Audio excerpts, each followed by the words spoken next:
But again, today is the launch. We're going to be benefiting 56 charities this year in the challenge, 56 from all over the Flathead Valley.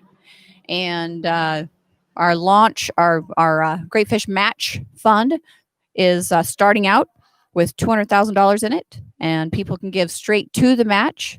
And if you give straight to the match, 100% of that goes to all the charities to help raise that match and make it bigger. And so in the end, we will award a percentage match on top of that, and we will unveil what the percentage match is at our big awards event, October 26th this year. So keep that date in mind, October 26th. We hope we will all be there in person. We could go ahead and kick off our first person. We'll be a little early, but that's okay. Depends on how many people are out there in the virtual world listening to us. Before we do that, Lynnette should come over here and say a quick hello, because she's been working really hard on getting everything set up here. So I want Lynnette to say a few words about the kickoff of our Giving Day. And yep, we are being socially distanced, and I'm going to turn it over to her. Good morning, everyone. I'm Lynnette Donaldson. I'm the Programs and Outreach Officer here at Whitefish Community Foundation. There, now you can actually see me and see who I am. So we're really excited to kick off the campaign today. I'm sure Linda's mentioned that in the last 5 years, we've raised over $9 million for all of these charities in the Flathead Valley, 63 of them so far. And we're really excited to have the campaign this year, simply because, as everybody knows, we've got a tragic situation happening with COVID-19, and all of our nonprofits have been greatly affected by this. And, you know, our health and human services nonprofits are seeing just such a dramatic increase in the demand for their services, and funding is limited. And our poor arts and culture nonprofits that really rely on public gatherings and live performances are just, you know, really seeing some devastating effects from this. So we are hoping, we know it's a different year than it has been in the past, but we're really looking forward to the campaign. We've seen such generosity through our Day of Giving in May, and we believe that we're going to have a very successful campaign. Right, Linda? So we have our first participant here, and it's Todd Langasher from Big Brothers Big Sisters, Northwest Montana. And I'm going to hand the microphone back to Linda, and I'm just going to grab Todd, and we can hear what Todd has to say about their wonderful programs. All right, so we're going to bring Todd on. He will be our first. And for a second there, you saw Lynnette debuting our masks. Yes, we are doing everything appropriately. And you know what? Come on down and donate, and you can get a mask. All right, Todd. Take a second. Get that ready for you guys. Sinking into the wet. Sorry. No, that's okay. Sorry. Oh, look, I'll be relaxed. All right, Todd. Say hi. They can hear you on that. They can't hear me. Okay. Good morning, everyone. I guess I'm the guinea pig going first. I actually have no idea what I'm supposed to be doing. I guess I should talk about Big Brothers Big Sisters and the challenge. So I think I would start with one of the things that I really appreciate about all of this. I was just talking to one of the board members here, is the spirit of giving in general. So living in this community, I guess what I want to start with is saying the important thing from my perspective is that we all give. And whether that's, you know, clearly I represent an organization, but I think for all of us, the important thing is that we get involved in some way. So with that, let me say good morning, and then I'll just share a little bit about what we're doing at Big Brothers Big Sisters and what we plan on doing with any of the funds that we raise through this challenge. So the funds that we raise through this challenge will be used really in the same way that we use any of our funds, which is to go directly to supporting the kids in our community that we see as a set of youth between ages 6 and 18 that under the best of circumstances come from some really challenging circumstances, families that are doing their very best to provide just the basics to their kids and need the village around them, so to speak, as we all do at different times. So specifically, what we do is facilitate adult mentoring relationships. And that looks like a lot of different things. What we know from listening to the kids that we work with, and we've now been doing this almost 5 decades. So we now have adults who are in their 40s and 50s who we see in the community who talk about their experience and the impact. So what we know is that when done right and facilitated well and supported well, which is how we spend most of our time, this relationship leaves a very long impact on kids. And adults that we speak with now will say, they will point to it as one of the things that really set their life on a different trajectory. So again, it looks really different. The ingredients that we know are the most important are not the specific activities that our adults engage our kids in, but rather the consistency. So they are an adult in this child's life who shows up on Wednesday at 3:00 every week when they say they are.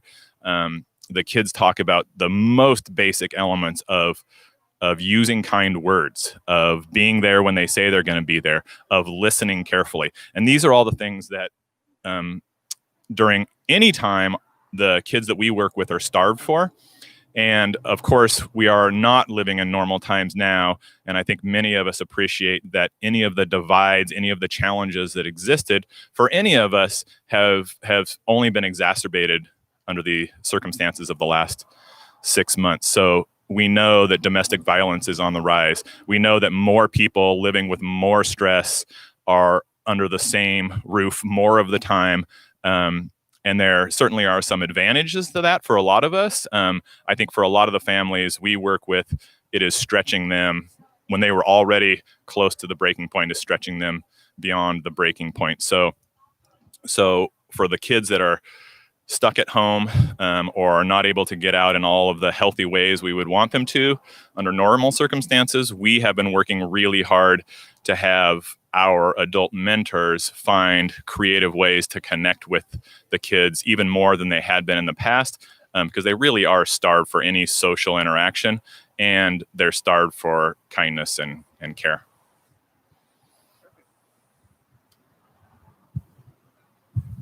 Good about our microphones.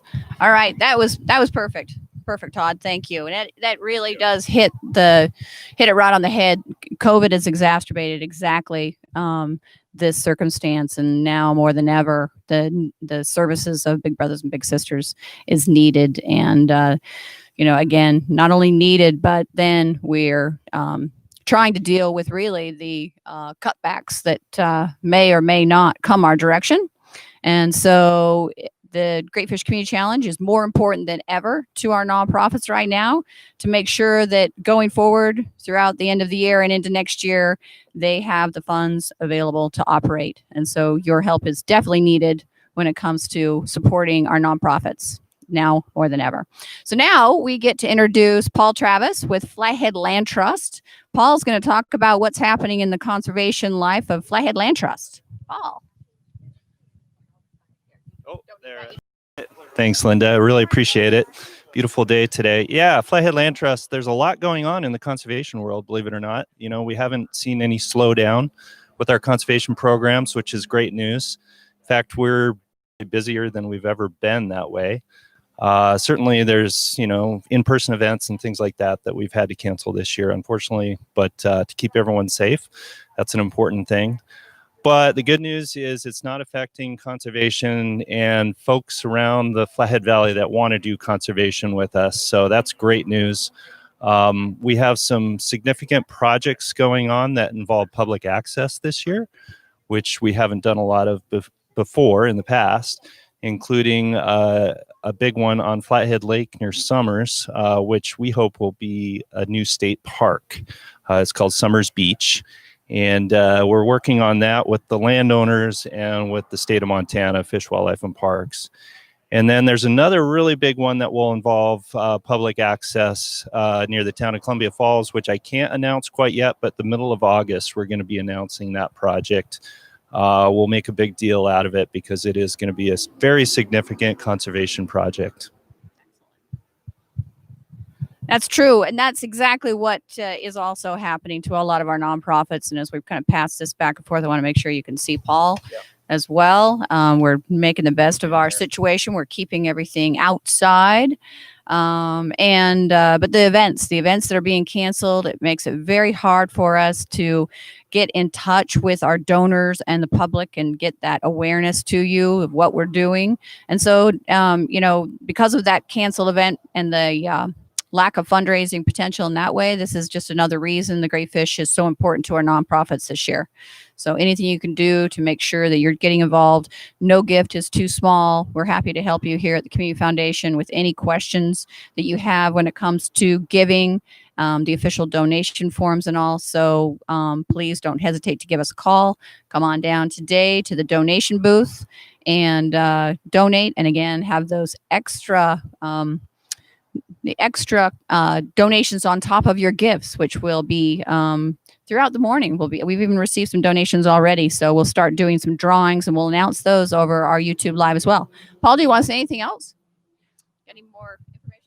I just wanted to say how important that the Whitefish Community Foundation and the Great Fish Community Challenge has been to the Flathead Land Trust. And, I'm sure all the other nonprofits that have been involved can say the same thing, but this has really been a game changer for us the last couple of years. It continues to be, and especially this year because of COVID and the impacts to everything else. It's extremely important for us for our fundraising. Like I said before, our in-person fundraising events had to be canceled. So very important, even more so this year, but it's always been very important. And it's actually allowed us to do more conservation on the ground. So direct results, which is great news. Excellent. Thank you very much. All right. Yes. No, we appreciate everything you do. Thank you.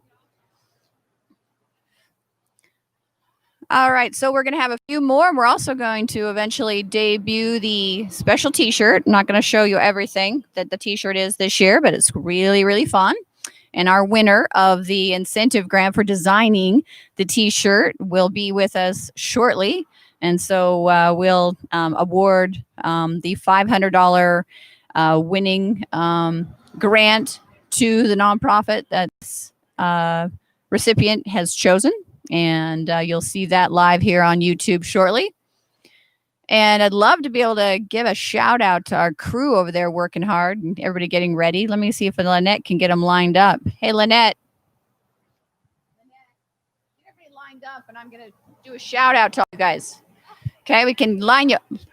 Just the staff. Get the staff all lined up. We'll show you what we're doing. Hi. And as soon as we do that, then we'll introduce our next speaker here. Here we are. Come on over here, folks. Let's just say hi. Sure you do. Come on, Betsy. Here they are. This is our fantastic crew. Face masks can come down momentarily. We're outside. Want to say something, Daria? Hey, everybody. Daria Perez. I'm the Vice President of Finance and Operations, and we're taking your donations here today. Yeah, I'm Laura. I am our database manager and accounting assistant, and I'm helping with donations. We're excited to kick off a great campaign. Thanks, Linda. All right. We'll have them on again. They need to say more. They're doing fantastic work for our community. They're here every day. They're ready to take your donations. All right, Casey, come on over here. Good morning. All right, Casey's going to be with us here from the Chute Foundation, and she's going to tell us everything. Everything, all of the things. Yes, thanks for having us today, Linda, and happy launch day. The Chute Foundation is dedicated to community suicide prevention. This year specifically, we're really focused on expanding our community education to empower our community to help those who might be struggling with mental health issues or thoughts of suicide or suicidal behavior. So what that looks like is more training for the community and for specific groups and organizations like schools or youth service organizations, or really anybody who's interested in getting the tools needed to face this issue that is so prevalent in our community and in our nation, and especially right now where anxiety levels are high, and we're seeing it here at our office, just way more calls about resources and what people can do.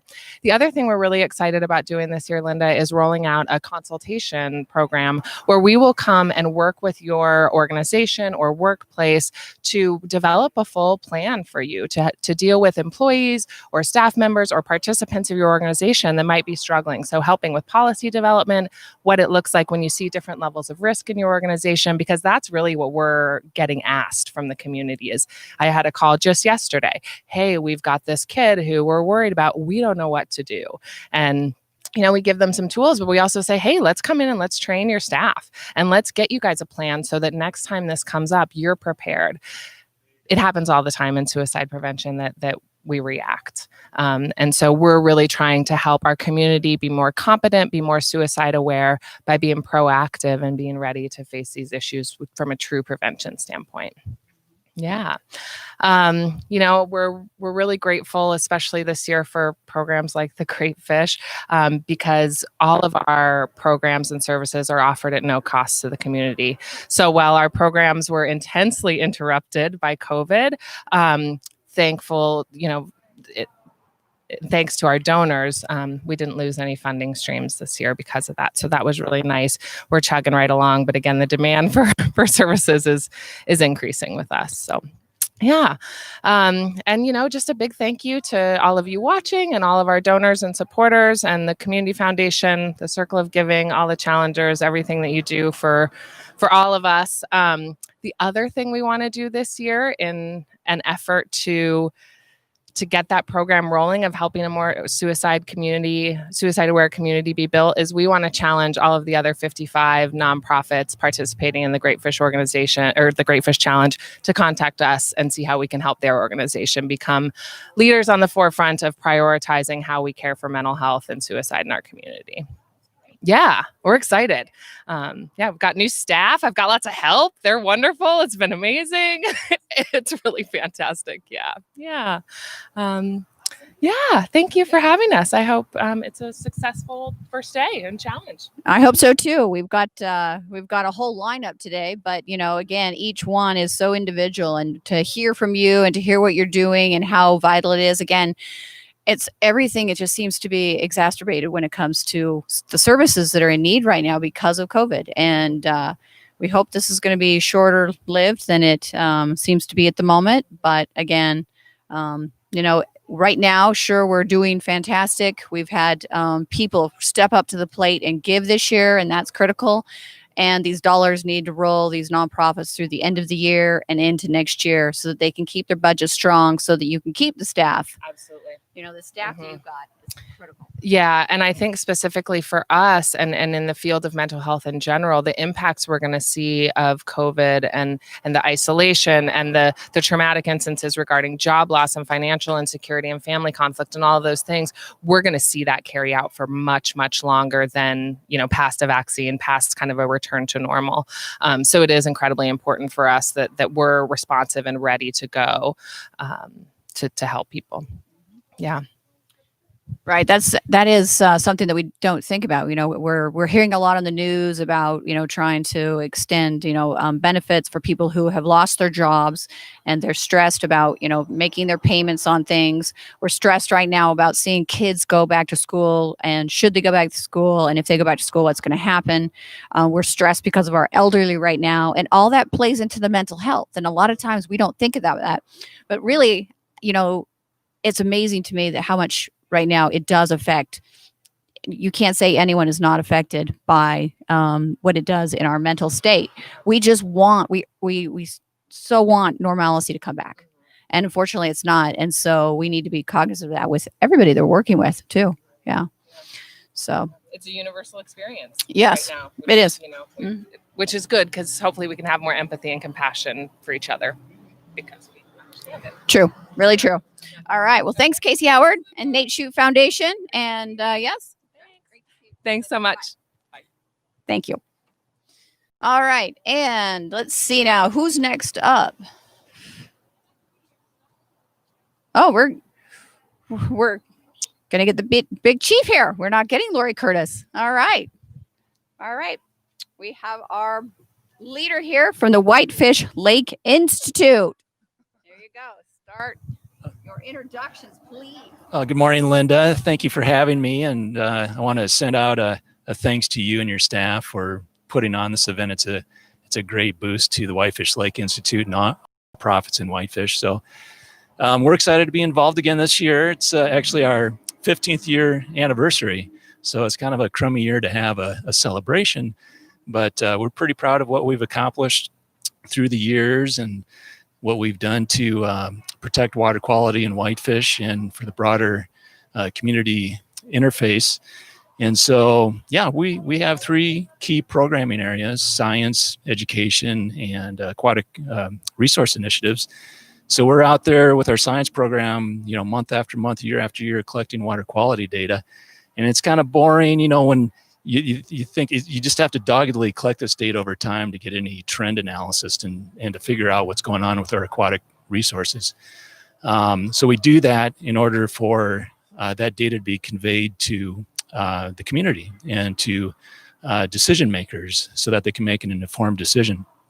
Our educational program is very active. We have multiple programs with the school districts. We have college interns. We work with adult groups to connect them with the resource. And we also do that with our wetland property. So we own about 30 acres directly across from the lodge at Whitefish Lake.